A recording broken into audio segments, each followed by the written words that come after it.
Oh, no recording. This interview is part of a Place of Our Own exhibition that will be at the Vulcan Park Museum. My name is Catherine Pearson, and I'll be conducting the interview. I am interviewing Judge Helen Shores Lee on October 10th, 2012 at 2 p.m. We're talking in Judge Lee's office at the Jefferson County Courthouse, Birmingham, Alabama. And I'd like to get just some biographical information from you. What is your address? This address or my physical address here would be 716 Okay. Richard Arrington Boulevard, room 650, Birmingham 35203. And do you mind sharing your birth date and place? I was born here in Birmingham, Alabama, May 3rd, 1941. And your parents' name? Arthur and Theodora Shores. And your siblings? Barbara Sylvia Shores.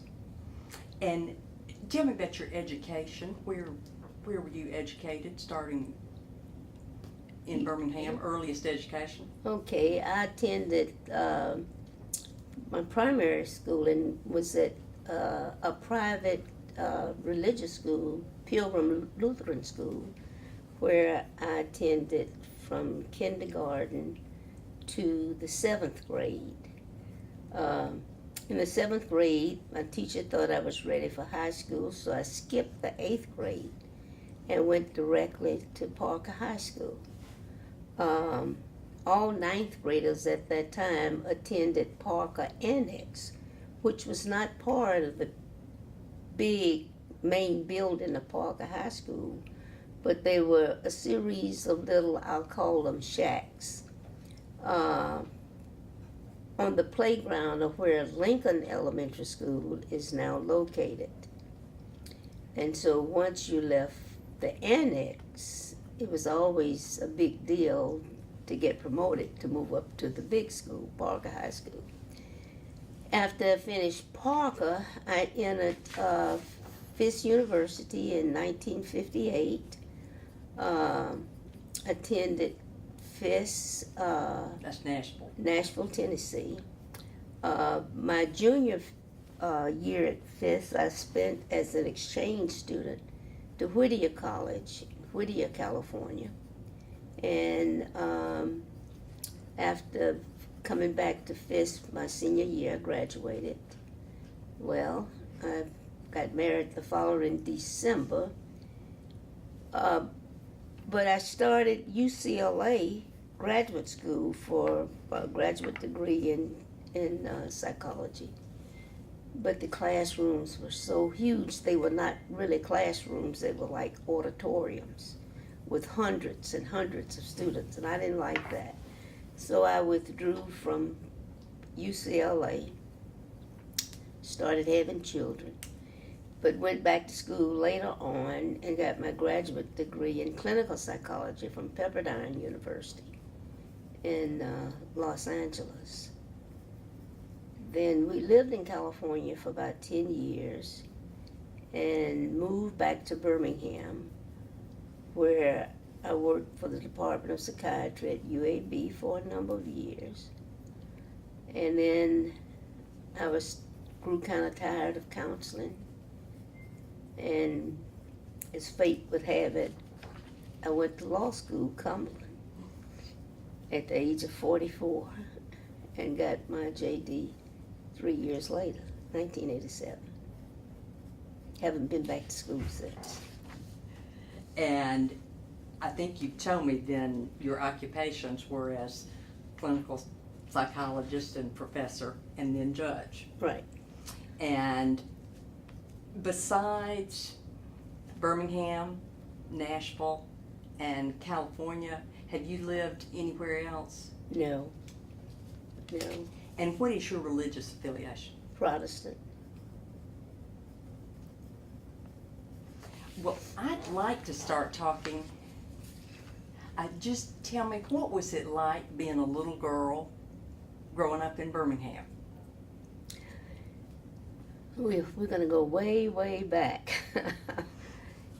It was not easy for me being a little girl here in Birmingham because I was so rebellious. I rebelled at any and everything. So I constantly stayed in trouble. And I constantly got whippings. I can remember we go way back. We used to live in a place called True Velic. I don't know if you're familiar with that. It's Riley Station now. But it was True Velic, and there was this ditch that ran in front of our house. My mother always cautioned us about playing in the ditch. And this is 3-4 years old. And I saw what I thought was this pretty big worm down in the ditch. And I leaned down to pick it up, and a friend of mine that was with me knocked me back, and she said, "That's a water moccasin. They'll bite you." So I went and told my mother, and of course I was spanked because she told me not to go down to the ditch in the first place. But as I got older, I realized that there were restraints that were placed on me in terms of things I could do and things I couldn't do, mainly because of the laws of segregation. And as a child, I was always challenging that. When I first realized, the first time I realized that there was a barrier between blacks and whites was every Sunday, as part of our family tradition. After dinner, my dad would take us for a drive. We just drove through the neighborhood, see what was going on, what houses were going up, how the community was coming along. But I don't know why he would drive past Kittyland every Sunday, which was a big amusement park in West Birmingham. It was called Kittyland. Ferris wheel, merry-go-round, cotton candy, popcorn, you could smell it. And I would order him to stop, and he said he couldn't stop because I couldn't go there. We couldn't go there. Only white children could go to Kittyland. And I would throw my usual tantrum and fit and say how much I wished I was white. Because if I was white, I could go. But he would tell me, "No, chickadee, you don't wish to be white. You just want to go to Kittyland." But that didn't stop him from passing by there every Sunday, knowing how we felt. But that was my first real confrontation of knowing that there was really a difference between blacks and whites in terms of what I could do and what I could not do. In that case, your father told you that. Were there other things? How did you learn that there were boundaries? Did you just pick it up from other people in the neighborhood, or did your parents really talk to you about things that were not safe for you to do? No, they didn't really talk to me about that, because the house that we lived in on First Street, two of our playmates were white. Their father and mother owned the E&P supermarket. They owned Graymont. In fact, E&P is still on Graymont Avenue. And as little children, they lived right above the store, and we lived right around the corner. So Mary Jo Finocchio, she lives here to this day. We would play. I mean, Barbara and her sister, we would play together, and there seemed to be nothing wrong with us playing together. But, in terms of how I picked it up, we had streetcars during those days. And my mother and I and sister would often go to town on a streetcar. And if you got on a streetcar there were boards. One side said white, the other side said colored. Well, all the colored always sat in the back. And even though there might not have been any whites on the streetcar.